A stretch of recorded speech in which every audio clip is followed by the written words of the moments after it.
a nós está nos últimos dias do Congresso número 24, 24 Congresso de 57 anos de existência.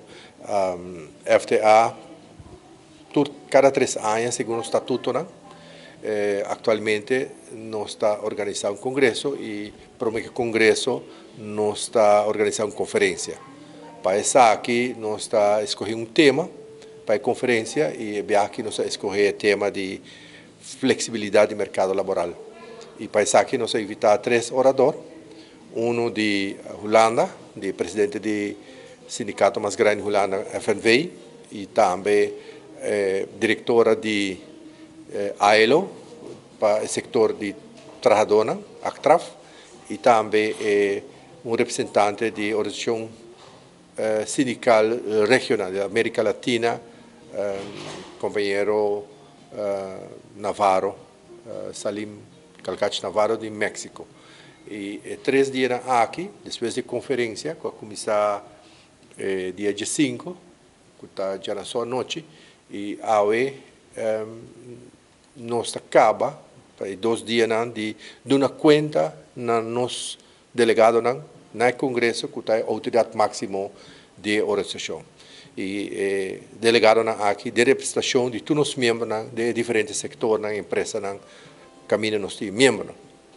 E nós está acabando com isso aí, dando conta, e claro, com roupa, pergunta, aclaração, informação, e também nós está apresentando proposições para os próximos 3 anos, Kiko, nós está querendo este passa, para nós fazer organização melhor, para dar melhor serviço na classe trabalhadora, melhor defesa de nossos membros. Nós está querendo ter necessidade para garantir uma qualidade de vida e de trabalho de nós, para proteger o benefício, proteger dar proteção social e justiça social, e nós queremos ter espaço de que a FTA está forte, e nós está propondo, e com a aprovação do Congresso e também com a ideia, aporte, nós temos resultado, plano de trabalho novo para os próximos 3 anos, e nós temos de maneira sempre resolução que nós vamos apresentar nesta concernir. E depois disso aqui, nós passa para a eleição de uma diretiva nova, que está tomando lugar à tarde, e a proposição anda bem, diferentes candidatos para formar parte da diretiva nova, e o Congresso decidiu a diretiva que vai encarregar para dirigir a organização para os próximos 3 anos. Depois caso do mês não postula mais, que coisa vai fazer agora? Que vai passar agora? Quem é o seguinte candidato agora para o presidente?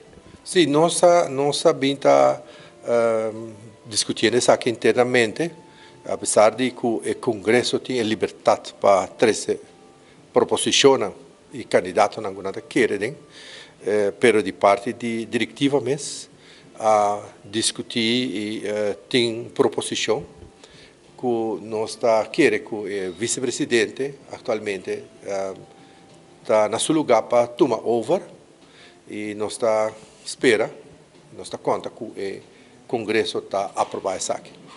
E de mim mesmo, banda está disposto para queda de diretiva para os próximos 3 anos, depois de que o Congresso decidir, e pero não de encargo de vice-presidente, sino de outro encargo de diretiva. E também, logicamente, quedando como funcionário, como empregado de organização.